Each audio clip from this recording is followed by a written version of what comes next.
So, the opportunity to speak to you today is a real privilege in a number of different ways. Not only is this a passion of mine with regards to how do we enhance the probability of people feeling empowered, feeling optimistic about their own lives, and feeling that they have choice about how they can move forward towards their passions and goals in life and to thrive irrespective of the circumstances around them, that they have a deep sense of contentment around that I'm a person of value.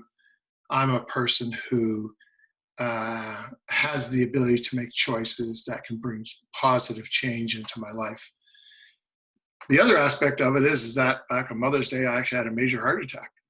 And so I'm just thankful every morning now when I wake up that I have the privilege to continue the journey that I had.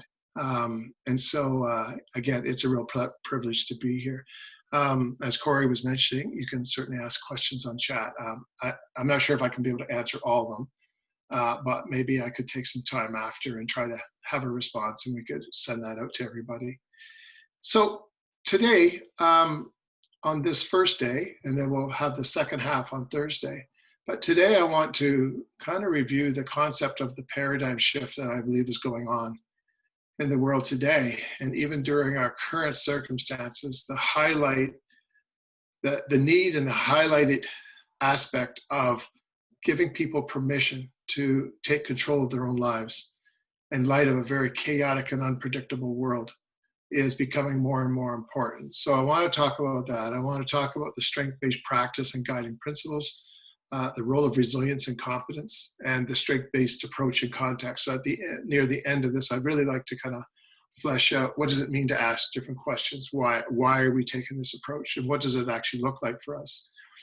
In Thursday, I'm going to move to a very practical, I would like to introduce you to a 4-step transformational change model that you can use irrespective of what your context is, whether it's working with clients or your own personal approach in your own personal life, or how you as an organization might connect and collaborate with others, and really give you some practical tools that you can sort of the next day say, hey, here's some questions we need to ask, or here's some processes that we can engage in, or here's how I'm going to work with this particular client based on what I learned yesterday. So, as I've been moving forward in my career, this idea of pursuit of happiness or flourishing. So flourishing is the larger template that I've kind of moved towards based on Martin Seligman's work and Dr. Keyes and Bandura and others out there who basically have said that we have this innate capacity to thrive. And so thriving is the outcome of a flourishing mindset. And what I've realized is there's lots of people out there with opinions about what they think it is or what it looks like. And I'm a pragmatist at heart. And my belief is that if it doesn't work and it's just a nice idea, that's all it is. It has to be something that we can take and put into the way we work with people, how we develop relationship, how we invite them to work through some of the innate challenges they might be experiencing, but those challenges become opportunities to grow their potential. And that's really what the strength-based approach is. It's about focusing on what's right, not ignoring the challenge, but how do we turn challenges into teachable moments, into opportunities to support people to realize the depth of their potential and the strengths that they have so that they can actually take charge of their own life. My thoughts have always been that I may have the privilege of working with people or community or organizations for a short period of time, but that's all it is. And have I left them with a sense of optimism and hope? Have I worked in such a way they feel personally empowered to take the next steps? Have they learned something in such a way that they're able to translate that into new opportunities or new ways of coping? That becomes part of their journey. So I may have helped them to write chapter 3, but chapter 4, 5, 6, 7 is their journey. And the end of the goal that I have for anybody that I work with is, have I prepared them for those next chapters in their lives? So one of the things that we are always faced with it. It's pervasive in our society. And it's not that it's all wrong. It's just that if that's the only lens you look through, it leads to very predictable outcomes. And my belief is that although we do face certain things, it's not the whole picture. And even in this pandemic, there's that balance between what is a significant risk to our health versus what's a significant risk to our ability to move forward in positive ways, emotionally, physically, psychologically, and professionally, or in our work environment. And so there's always that balance between the two. And if you don't have the balance, one can override and then lead to decisions that may actually become more harmful in the long run than the actual outcome that we're looking for people. So the stance that we take in relationship to others reflects a choice, and every one of us is making this choice on a continuous basis. The type of questions we ask, the way we engage people, how we develop relationship. And for me, the epicenter of strength-based practice will always be relationship. It's how I see people, and therefore how I position myself with them. As McCashin out of Australia talks about, is it a power over?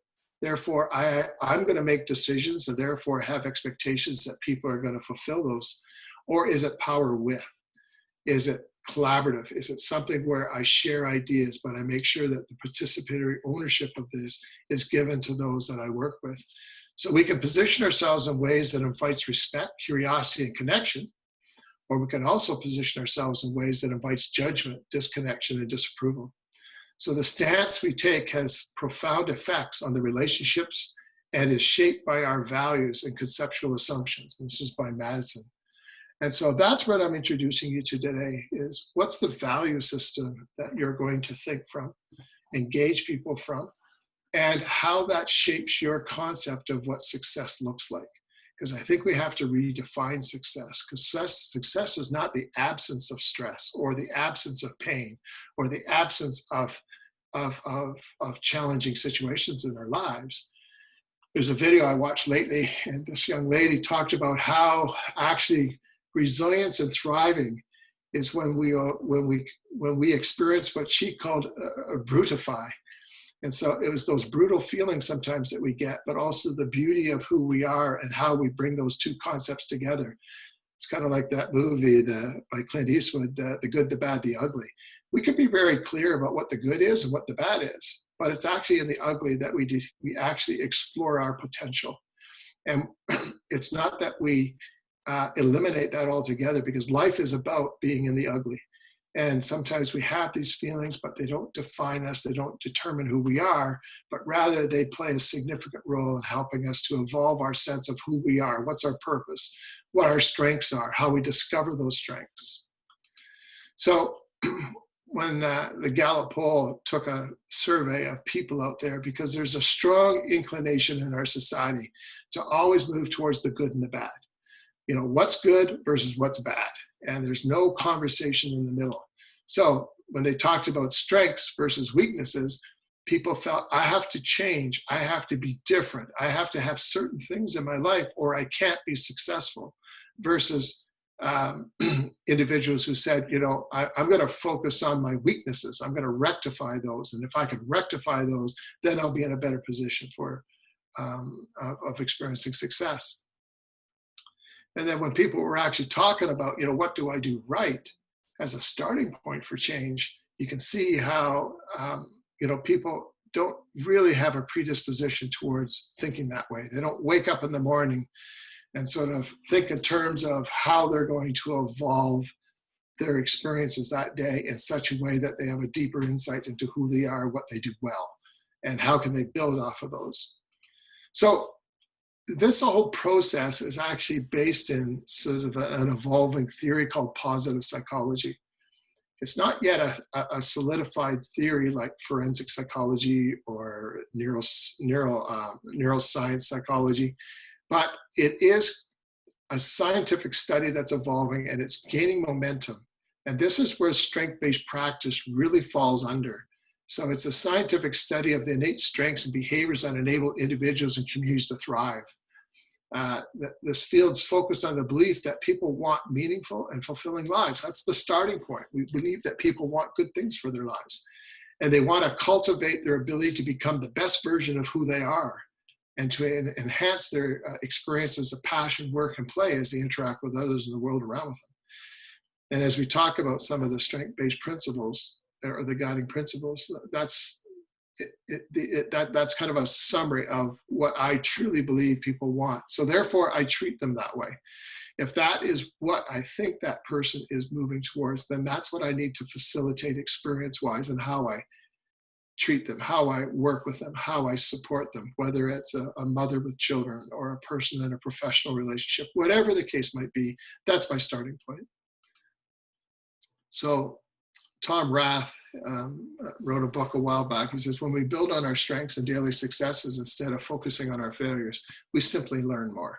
It's a simple concept, but over the last 15, 20 years, I've seen this in practice so profoundly, because when people start to develop a sense that change is possible, that they can actually do things that they have control over and therefore they can influence, they actually learn much more about themselves. And oftentimes the areas that they normally would have been focusing on actually start to remediate themselves.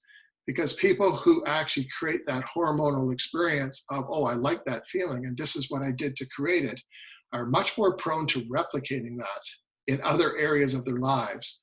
Whereas if you're only focusing on eliminating a risk or eliminating a challenge, and therefore the mitigating of that negative hormone, what if you replaced it with? And a lot of times, nothing. And therefore, the risk of it re-emerging is significantly higher. So what we're going to talk a little bit about today is that idea of success. And what does that mean for people? Because the first picture up here is oftentimes, here's the issue, let's resolve it, whatever the intervention is, and therefore you've reached success. And the research shows us that that's probably less than a 10% success rate. The reality for all of us, whether yourself or the people that you work with, is that life has its ups and downs. And there sometimes are significant challenges, just like we're currently experiencing, or life challenges that are just as significant for them.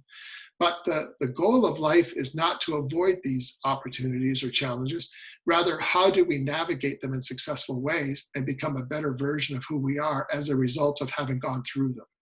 And that's how we learn. That's how we develop the resilience. That's how we develop a concept of flourishing, and therefore the capacity to thrive, to feel good about who we are, our sense of contentment, our sense of optimism, our sense of confidence about who we are, the types of relationships in our lives, and the type of performance skills that we need to develop over time. And individuals who thrive actually look for opportunities to step outside their comfort zone, to create challenges where they actually know that they're going to be better for it as a result of it. So some of you have probably seen this, but I just like this because if we don't develop a clarity over what we think strength-based is versus the more traditional model of remediation or mitigation of a risk, we create this in people, and people are looking for hope. But when we work with them, that's only a certain way, we actually diminish their opportunity for feeling hopeful, and we can actually create the opposite.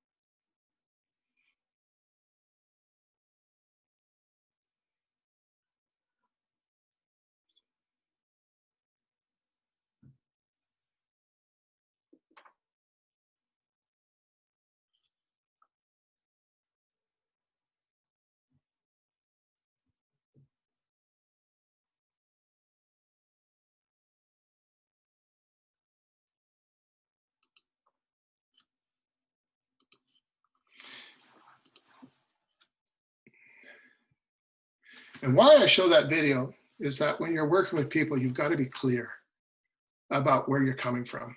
What is it that you now know is going to be your practice? What's the values that drive that practice, and how you're going to interact with people? Because one of the key components, and you're going to learn this next in the next session, is that in order to connect people, you've got to be predictable. You've also got to present as competent. in about how you understand things and the journey that you're inviting them into. You may start with empathy because that's critical to sort of developing that sense of trust and respect that you need. But competence is the next step. And we're going to talk about what that looks like. So as part of this journey forward, I've always enjoyed Bentro's work, that people are just trying to do what it takes to survive. And so it doesn't mean in any way that these people are bad or anything like that. It just means that their life experiences have taught them to think a certain way about who they are, what their circumstances are. And that as a result of that, they oftentimes experience painful emotions. So these are these inner states such as fear, anger, sadness, which then changes into what we call painful thinking, because they start to worry, they start to get anxious, and it starts to become a vicious cycle that actually results in them acting in ways or behaving in certain ways that puts those painful emotions and thinkings into action in order to try to escape it. But as a result, it actually amplifies it, and it actually sort of becomes a vicious cycle, as we're talking about. And you'll oftentimes see people, in the next session, I'm going to talk about 4 different mindsets, and it'll reflect how people actually get into this vicious cycle and how you can recognize it. Because once you can recognize it, then you can actually create an intervention that breaks that cycle and gives them another experience, then therefore something to compare to. Because our natural tendencies as humans is to protect ourselves. That amygdala part, or that lizard part of the brain, is so predominant that it is something that if a person uses on a very regular basis to protect themselves, they can become hypervigilant around how they see life and experiences around them. And therefore, it's difficult for them to actually get past that process of not developing the cortisone hormone, which is the painful hormone that almost is it's a trigger for them to move back into their defensive position. So individuals, when we're working with them, we're inviting them into a change process. But you've always got to really take into mind, where have they been? What's their journey today? What has life taught them to think about what it means to trust somebody? What does it mean to care for themselves? What does it mean to actually take smart risks that we know are critical for learning? But those smart risks historically for them have been very painful and very consistent in their lives. So why should they try something different with you? Why should they actually see something as positive or optimistic just because you think it is? And therefore, that gets into the starting point for change is never so much the intervention. If you would just do this, you'll feel better. The intervention process from a strength-based perspective is acknowledging you're right. You have had life experiences that haven't taught you to value yourself or to value other people.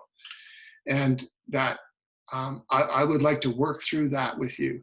And I would like to earn the right to be able to talk about things that are important to you. And I'm going to help you to see something, and we'll do it together.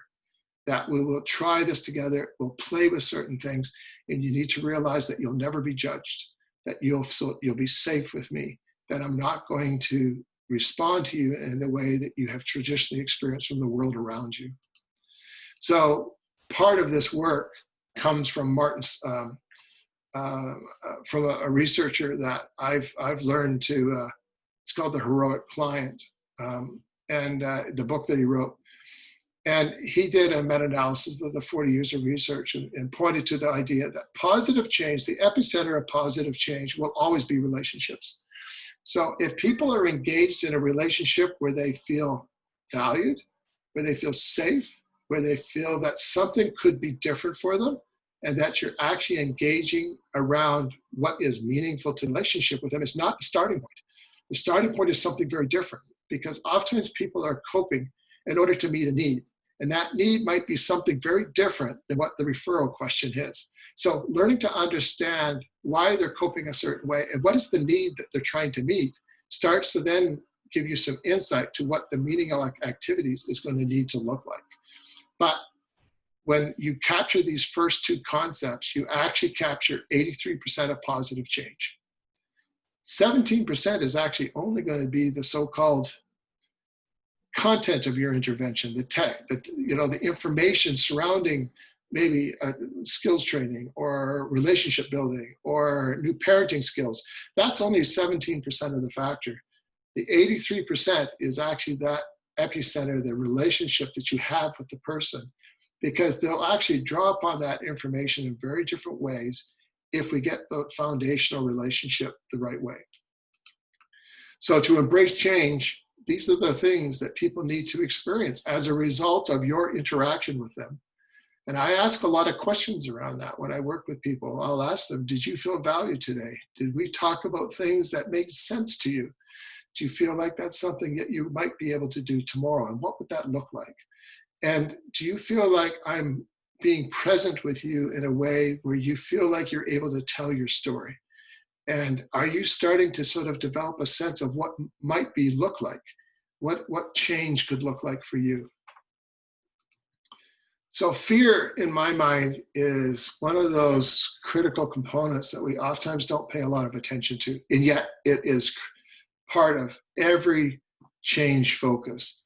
So I believe fear has two meanings: forget everything and run, which a lot of people do, or face everything and rise. The choice is yours. And so that's what we need to invite people into. So this is a model that I'm evolving, and we're going to talk about that on how to shift through these 4 zones on Thursday.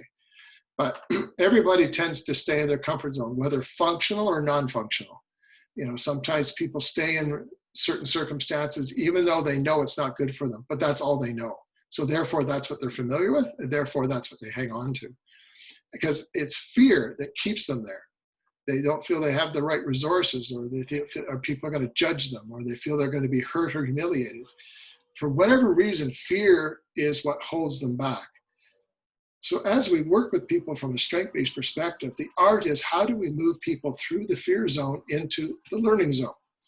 That they can actually have permission to learn from their mistakes, that they can start realizing that navigating challenges are possible. And that starts to develop their confidence. But what I'm encouraging you to do is not to stop there, because that's what we do with a lot of our interventions. We kind of give people a bit of confidence, a bit of an understanding of how things could be different, and then we leave them.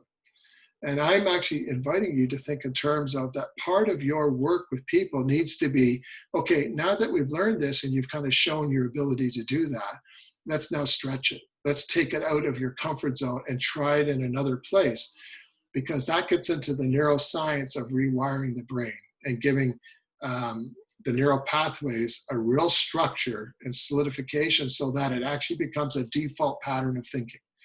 So in that relationship, part of this is, how do we teach people to become personally empowered by developing that confidence to take what you've worked with them around, but actually now they have a sense of, I need to try it over here, or I'm going to try it in this part of my life, or I'm going to share this with my family or my work environment. And they actually develop this sense of personal empowerment and optimism that they actually have control over their lives, as opposed to just getting by through the last challenge. So preparing people to thrive from a strength-based perspective moves away from, I'm going to teach you some skills, I'm going to be there to help you develop them, therefore that should change how you are as a person, therefore you should be able to do something. Whereas the strength-based approach says, who are you? What's important to you? What are your passions? What are some of your existing strengths? And I'm here as a relationship, not so much to tell you what to do, but I'm here to facilitate this process with you so that you can develop new experiences and therefore rewire and actually have something to compare to, and therefore you have choice as you go forward. I will help you with some of the skills and resources you may need in order to get to the goals that you're looking for, but ultimately the I can is your journey. So it's an inside-out model. And that's where some of the research around self-determination, self-motivation, self-actualization all start to come together around what positive and permanent change really does look like. And this gets back to Carol Dweck's work. The whole idea of, the idea of a growth mindset and the fixed mindset. So the fixed mindset says, I only know so much, I can only do so much. Therefore, when you give them situations that they can do, there's hardly any brain activity. But when you actually give a child or a person an activity outside their comfort zone, which I was talking about, moving beyond the learning into the growth zone, that they're actually trying something they're not quite sure they actually will know how to do, but they have past experiences that give them a bit of direction. The brain comes alive. It starts to draw upon parts of the brain that have never been accessed. The creativity part, the innovation part of the brain, the self-soothing part of the brain, the concepts that actually start to evolve and start to develop are exactly what that person needs to develop self-ownership over their mind forward. And this is just a kind of a short little video. Does that work? Yes, we can hear it now. Okay, Thank sorry you. about that.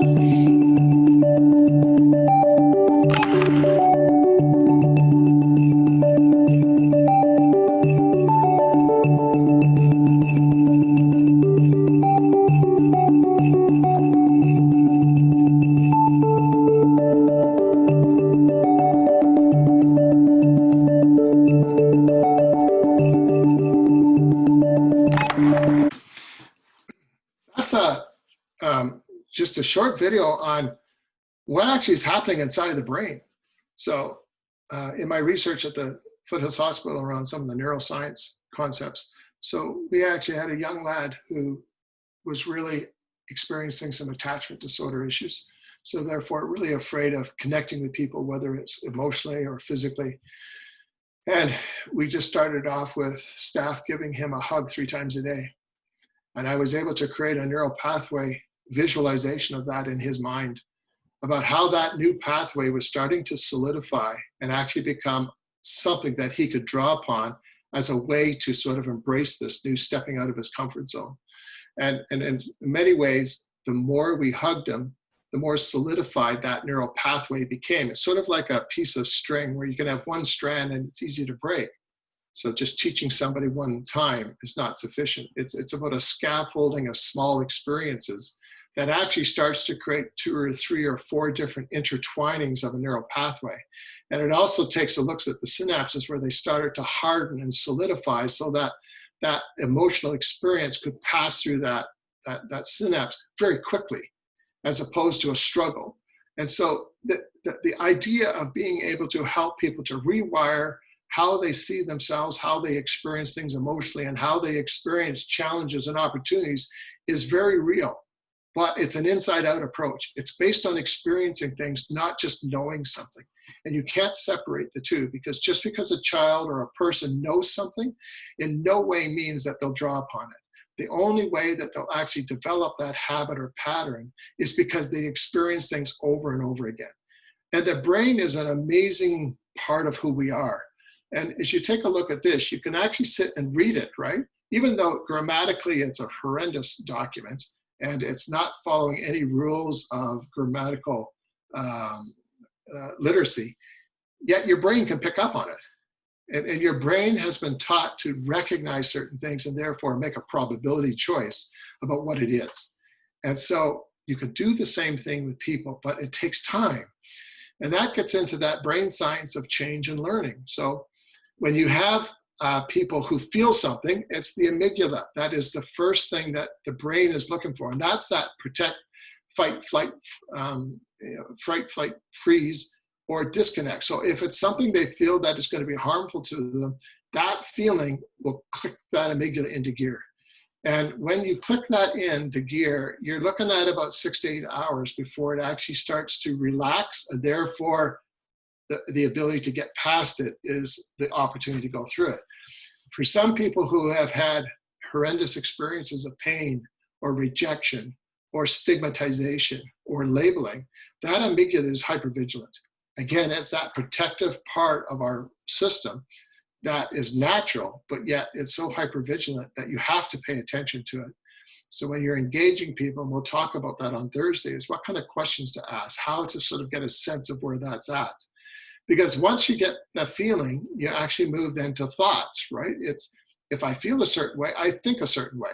So if you can get past the amygdala and into positive experiences, you start to create a sense of hope and optimism, that people can be motivated, that something could be different for me, which then goes into, okay, let's practice it, which is your behavior, which then gets into, if I practice it in a way where I can get repeated success and actually evolve new successes from that, it becomes a conviction. That becomes a conviction and a way of doing things that that person can carry forward outside the relationship with you. But it's my belief that these 4 thought processes are what we're going to practice on Thursday: connect, inspire, build, and empower. And the first 2 are primarily for us as care providers, as the ones initiating the relationship. We need to know how to connect and inspire. But as we develop that foundation, then the person is then supported to own this process, and therefore replicate it over and over and over again in different contexts. So the developmental relationships frameworks is as we express care. Show me that I matter to you. We need to challenge growth. Push me to keep getting better. Provide support, which is not sort of saying, I'll do it for you. It's, I'm going to be here with you. I'm going to give you permission to make mistakes. We're going to learn from those mistakes. We're going to learn that you have options and that you have the ability to navigate that, and that you're sharing that power because you're saying, no, this is your journey. I'm here to support you. I'm not here to tell you what to do. I'm here to guide the process for you so that you feel comfortable with it. And eventually you're basically going to fire me and then expand possibilities. And that's that idea of stepping out of the growth zone or stepping out of the learning into the growth zone, that you're expanding their resources, you're expanding their experiences, you're expanding their ability to feel content, self-empowered, self-confident, irrespective of what's happening in their lives. So one of the things I've learned very quickly in working with people is that even though sometimes this concept makes sense, shifting your paradigm requires personal change, and it's hard work because you can't give away anything that you're not experiencing personally. New information isn't going to shift the way you work with people, because you may find it okay when you're working in a situation that's fairly easy to navigate. That's great. But then what happens if the person pushes back? And that's usually when people default back to, their more traditional model. And I actually believe that if you're going to work from this perspective, that there's a personal transformation that goes on for you. It's about your own personal values. And are you consistent with how you have your personal values with your practice values? And it's a lifestyle. I can see that shift in myself, and it doesn't happen overnight. It happened over years. So that by default now, it's just, that's my value system. That's the way I treat people. And that comes out in my language. It comes out in the way I talk about things. So the strength-based approach, I'm just going to give you a short little video here on it. Ways that they understand.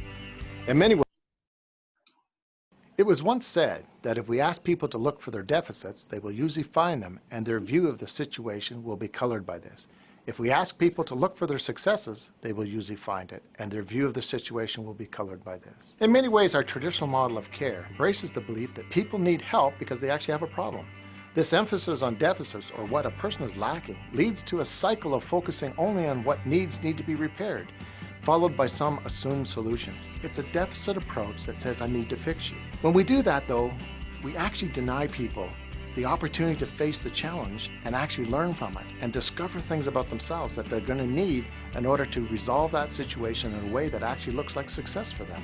More recently, care providers and organizations have embraced this new strengths perspective and what it means to work with people and promote positive change.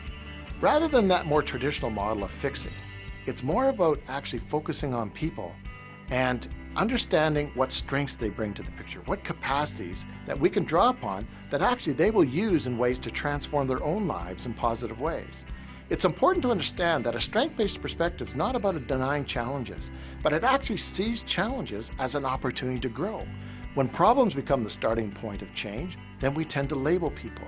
There's a dependency that Wayne, occurs. the video doesn't it's seem always to be about playing. drawing The upon sound is others working, in but order the to video's resolve their not issues. playing. But when we look Oh. at strengths, when we look at those things that people bring to the right. picture, they are then able to embrace it in ways that they understand. In many ways, this shift to a strength-based perspective changes the way we work I with don't people. know what that It's does. about working with people and facilitating rather than trying to fix their issues. It's about looking for signs of health rather than signs of risk. Does that help? And it's about moving away from labels which limit people's options. It invites asking No, very but different maybe we questions that are could more send curious, the links out to exploratory, and everyone hopeful. after the The session. strengths approach, Yeah. as a philosophy of practicing, draws one away from an emphasis on procedures, techniques, knowledge as the keys to change. It's not expert driven. It reminds us that every person, family group, community are the keys to their own transformation and meaningful change. The real challenge, and always has been, whether we are willing to fully embrace a different way of approaching people and working with them. If we do, then the change starts with us in the helping profession, not with those we serve. Embracing a strength-based approach involves a different way of thinking about people, interpreting their patterns of coping with life challenges. With a strength-based mindset, one asks different questions and communicates in a way that invites a curious exploration based upon a clear set of values and attitudes. It's about exploring what can be as opposed to why not.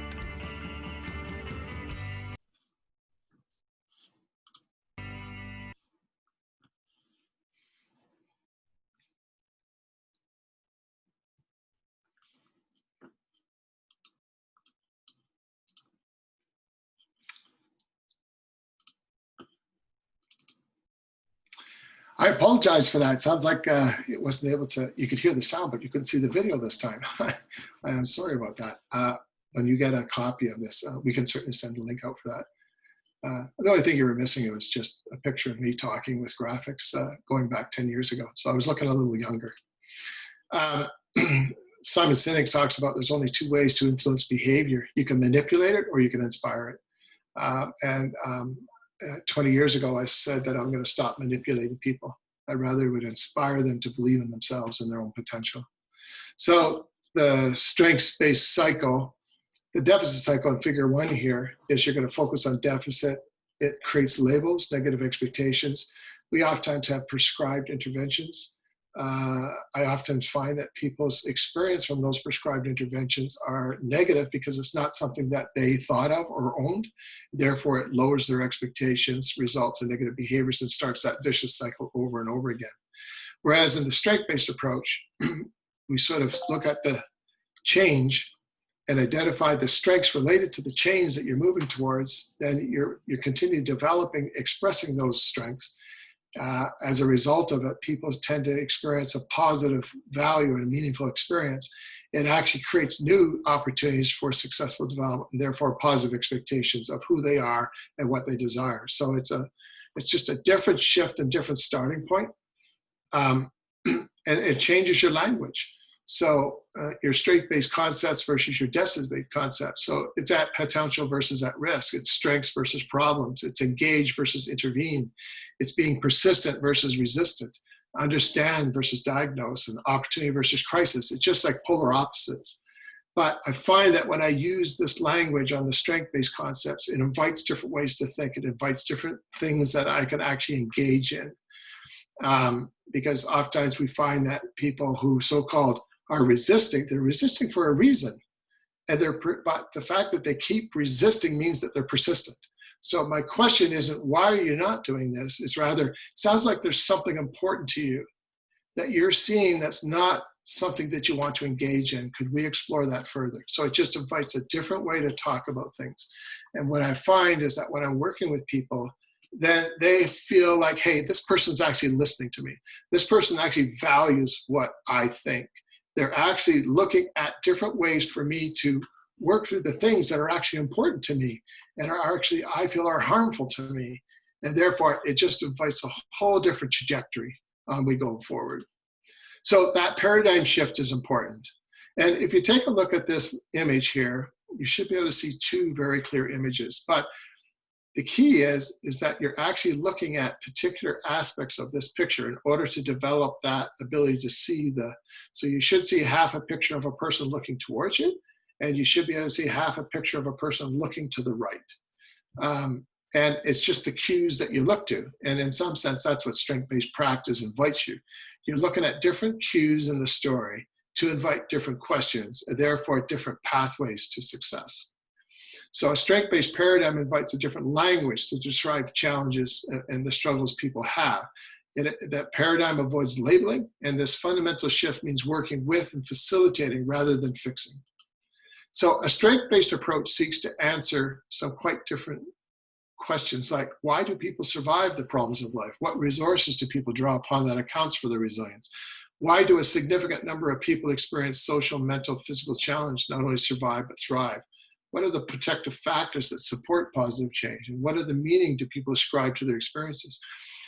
I know when I was working with homeless families in Calgary here about 10, 15 years ago, and I was meeting with mothers who were living in the church basements as their only residence of being able to care for their children. A lot of people were saying, oh, they're not really being good mothers, they're not providing the right environment for their children. But when I looked deeper at what they were doing, it was amazing how protective those mothers were, how they were caring for their children in circumstances that many of us would not have been able to have understood or even been able to do. And I saw them bringing out strengths and qualities of motherhood that were profound.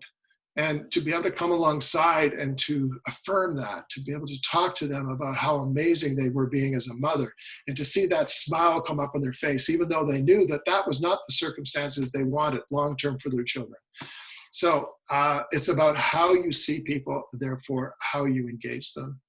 So some of the principles of strength-based practice is, first of all, I have an absolute belief that every person has the potential, and it's actually their strengths that will define who they are, not their limitations. What we focus on becomes one's reality. If you think a person is at deficit, you will see them at deficit. People have more confidence and comfort to journey to the future when they're invited to start with what they already know. We oftentimes ask people to go from the unknown to the unknown, as opposed to, no, you already are able to do this. Let's practice this and get to where we want to go. Capacity building is a process and a goal. It takes time. You have to start with small steps. You have to scaffold that experience forward to get people where they actually own their own journey. And it's important to value differences. We all come with our own unique story. We all come with our sense of what's right, what we've experienced, what our norms are. You need to realize that they have a different story. So therefore, they may perceive things differently. Positive change always occurs in the context of authentic relationships. No change or learning occurs outside authentic, genuine relationships. A person's perspective of reality is primary. Therefore, they need to value and start with the change process that's important to the person, not the expert. People have more confidence to journey to the future when they invite to start with already know, and the capacity building process is a goal. Okay. It's important to understand that the strength-based approach is not about denying that people don't experience problems. Life is what brings into our lives, and that includes challenges. And so it's always a mixture of challenges and successes, challenges and successes. And but if you start with just the challenge and therefore what a person's lack, you don't give hope to what could be different.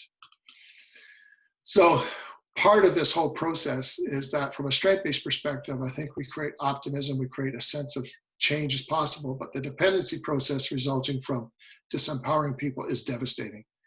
And I think 9 out of 10, it's not so much that the person can't change, it's just that the way we're working with them eliminates that option, and therefore they default to this way of thinking.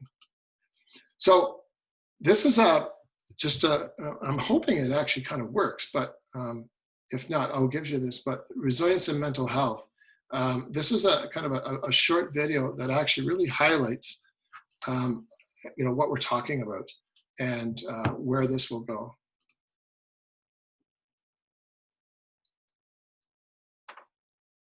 Stop. Before you buy more laundry detergent, say no to wasteful plastic laundry jugs. Oh yeah, no, this, I'm going to send you this link. We're just not going to have the time to work through this one. But I'll send it to you as a homework.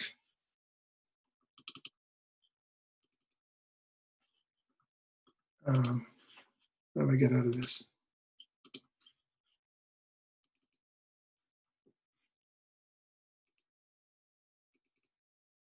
I'm not sure why that's not doing it for me.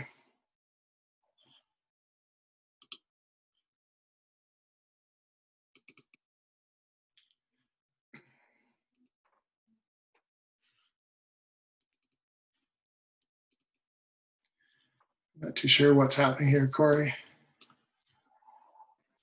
Do you need to? It's almost like my share is not working. Huh? Do you want to close the share Okay, and just start like here. over? Oh, here it goes. Okay, good. All right. So resilience is very much a part of the strength-based process. Resilience is that ability to bounce back when faced with challenges. When people are faced with adversity, they rise up, they draw upon their innate qualities. So this is a document, and for adults, this would be work environment, but everybody has certain needs that they're trying to meet. And that's why I oftentimes ask people not to focus so much on the behaviors. I'll take them into account, but what is the need that the person's trying to meet? Because if you can figure out what the need is, therefore you'll know that there could be other strategies or coping mechanisms the person could draw upon. So in this conceptual model of thriving and flourishing is these are the basic needs that everybody has to meet, or that's what they try. So this is kind of based on some of Maslow's hierarchy of needs concepts. And we meet these needs in the context of relationships. So for youth and children, it's school, or for adults, it's work or role environment. We meet it with family. We meet it in our community relationships and our peers. So it's in that context of relationship, we're trying to meet these needs, which then develops our personal strengths. That these strengths evolve because of the interaction in order to meet the needs. So we develop our self-efficacy by the way we're supported in order to meet our sense of, can I create safety for myself? As a result of that, these are the performance strengths that people need to start exploring. And we now have a way to measure that. We now have a way to gather that conversation. And therefore, if environmental strengths and personal strengths come together, those are your resiliency. That's how people develop their sense of being able to bounce back, to feel optimistic. But the concept is that if you bounce back from something, how do you bounce forward? Well, the other half of the picture is the performance strengths. These are the soft skills that people need to develop in order to navigate in successful ways to move towards their goals. So that's the bounce forward. And so when we're talking about thriving, it's not just about bouncing back from challenges. It's about what did I learn from it? Where am I at in my personal resilience? And how do I move forward so that I'm bouncing forward? I've learned something from it and I'm now doing things differently. And so these are the performance strengths that we actually need to help people to sort of become more aware of, or to start building into the experience they have with you as they're navigating towards experiencing these desired outcomes. This idea of positive mental health, academic success, or professional success, or parental success, whatever the case might be, these are the outcomes that we're looking for. So that personal strengths, people's self-awareness, social awareness, self-management, self-care, with the environmental influences, plus the performance strengths gets us to the outcomes of flourishing and well-being, or what we are referring to as thriving.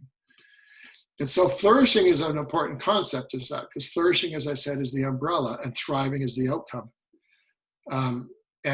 So this is the model that we're going to talk about on Thursday, on how do we understand these concepts? How do we invite them into your exploration process? And these are the subcategories that you'll have a better understanding of.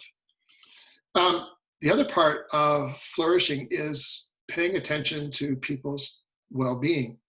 And so we now have a way to sort of understand questions that would invite an exploration of these 7 factors of well-being.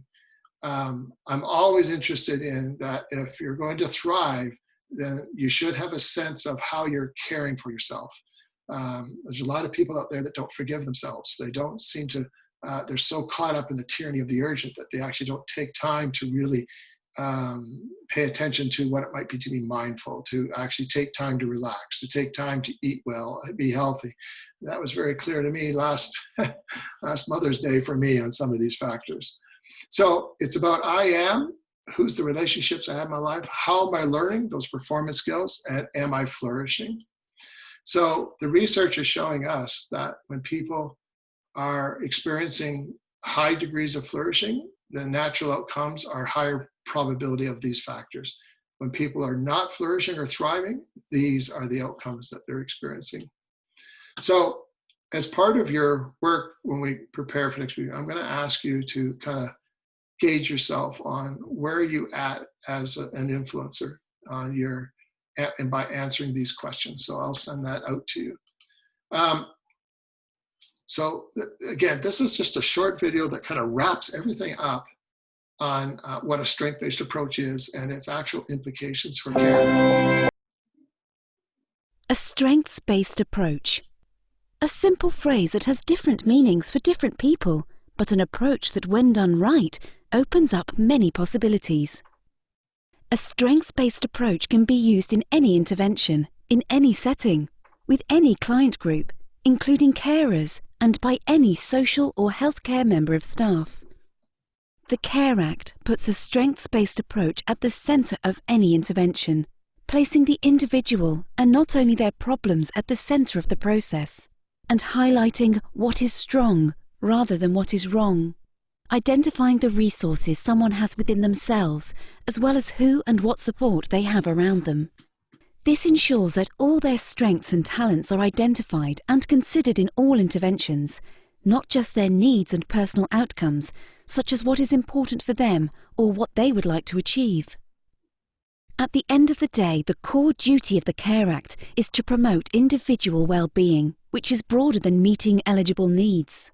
Interventions become holistic, person-centred, and outcomes-focused, which are key elements for a strengths-based approach and will result in better outcomes and lives for individuals.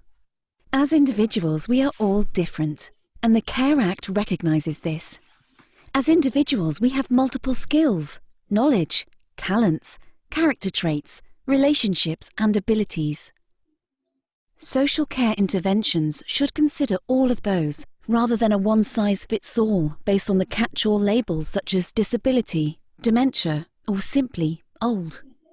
When we look beyond these labels, amazing potential is revealed.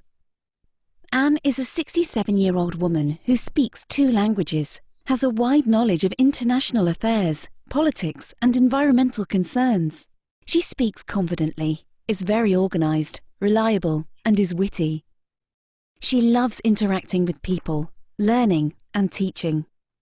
Anne is not just an elderly, lonely person with hearing and sight loss who is finding it very difficult to manage around the house and unable to go out on her own.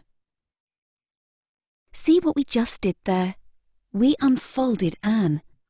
By asking the right questions and talking to Anne, we found out about her, beyond her needs, illness, or impairment. Rob is a 75-year-old man who lives with his wife in a first-floor flat, and he has 1 daughter who lives in another city. Rob has difficulty communicating, and up to now, his wife and daughter have spoken to professionals on his behalf. Rob has a care package to support him and his wife as a carer. Rob had a fall, and a reassessment has to take place. The practitioner commissions an independent advocate, Leanne, to maximise Rob's involvement in the process. During the conversation, we discover that Rob loves being outdoors and is a very sociable person with a current difficulty in expressing himself verbally. But he has many manual abilities. Does it sound familiar? And the unfolding of possibilities and strengths doesn't stop with the individual. Their many facets, needs and talents can and do integrate with their wider world. Carers, friends, family, community and professionals are all actual elements in their life texture and well-being. Through a strengths-based approach, we support the individual to identify their personal outcomes, their needs and their strengths, including social and family networks and other universal resources available to them. We can then work together to identify how strengths, individual and community resources, can support them to improve their lives. This may be, for example, the local council, their skills or knowledge, a friend, library, neighbour, health club, or a social group. And for practitioners, a whole lot of extra work during an intervention? No. When we talk with individuals, we have to create relationships based on a collaborative process that will enable us to explore together what their strengths, needs, and personal outcomes are. We need to move away from asking questions on a form to having a conversation and building a relationship. Move from what problems are you having preparing a meal or getting out of the house to what does a good day look like for you? It is generally not easy to identify one's strengths, and adults and carers can find it difficult.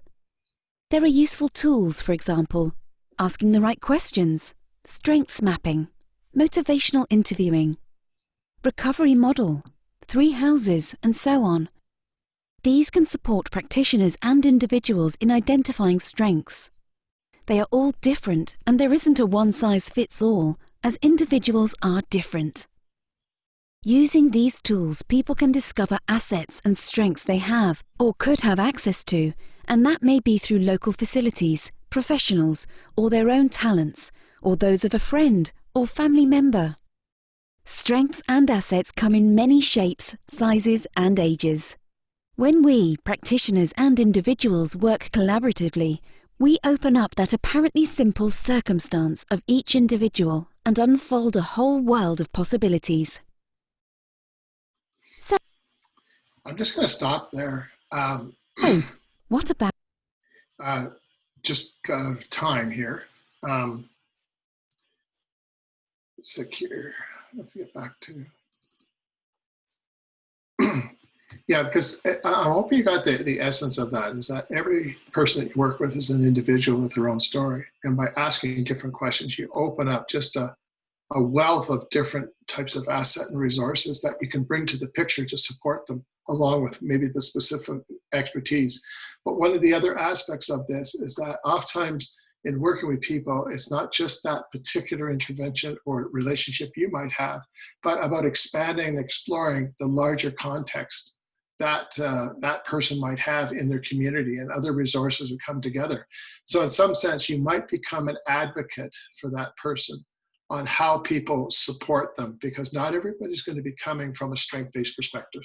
They're going to be coming from a service-driven perspective, which then invites you to be able to maybe share how you're working with that client, what works best with that client, and how everybody working together on the same page will heighten the probability that that person's desired outcomes is realized.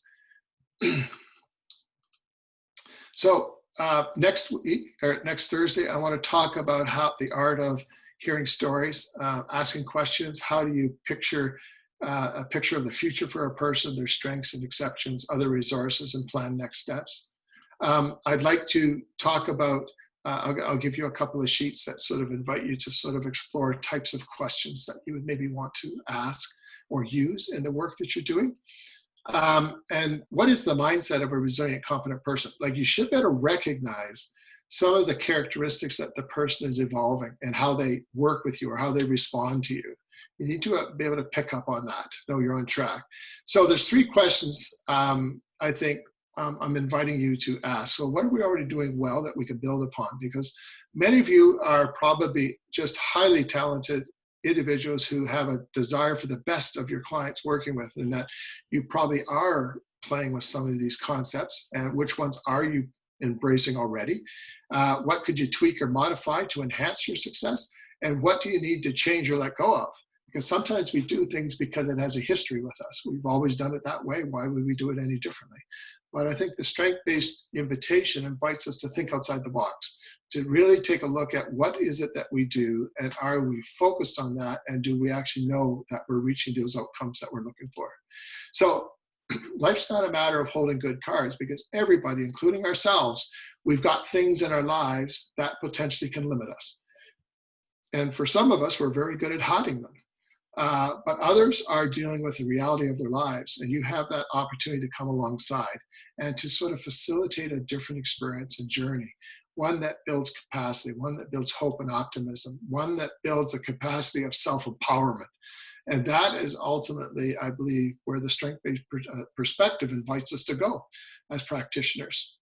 So next Thursday, I'm going to invite you to explore this model. It's the 4 steps of transformational change, and we're going to kind of bring it together now. So if this is the value system and the principles that guide who you are and the way you want to practice, now here are some of the tools that you can actually draw upon in very practical ways, no matter what your context is. So that at the end of Thursday's session, I want you to be able to say, Friday, I actually know what I'm going to do. this is what I'm going to practice and what we go forward with. And then here's the overall kind of a concept that we're going to explore a little bit of. So I just want to thank you so much for your time. I know we've gone over here a little bit, and I apologize a little bit for some of the technology glitch here. I'm learning on Zoom as well, but I just want to, sort of really encourage you, because there's days when you probably feel overwhelmed. There's days when you're wondering, is what I'm doing going in the right direction? If you focus on this idea of valuing people, listening to understand, exploring their potential, using their potential as starting points to navigate the good and the challenges, at the end of the day, after 20 years of practice, there's not a day I regret. And there's not a day that I don't go through where I oftentimes don't hear, whether during that day or sometime later, people thanking me for the way that they were valued.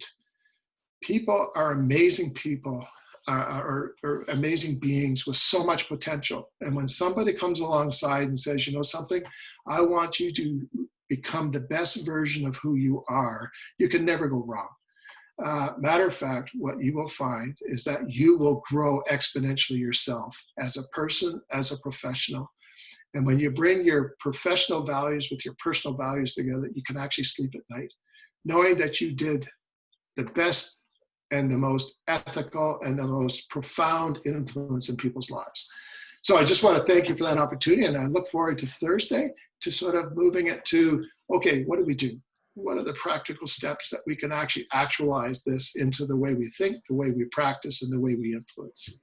So thank you so much. Thank you. Thanks so much, Wayne, for your presentation today. On behalf of the Community Learning Network, I just want to express how much we appreciate you spending this time with us, and we look forward to seeing everyone on Thursday.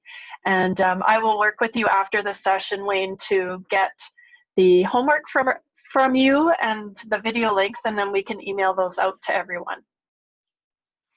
Awesome. Thank you. Great. Have a great day, everyone. Thanks so much. Okay. Bye now.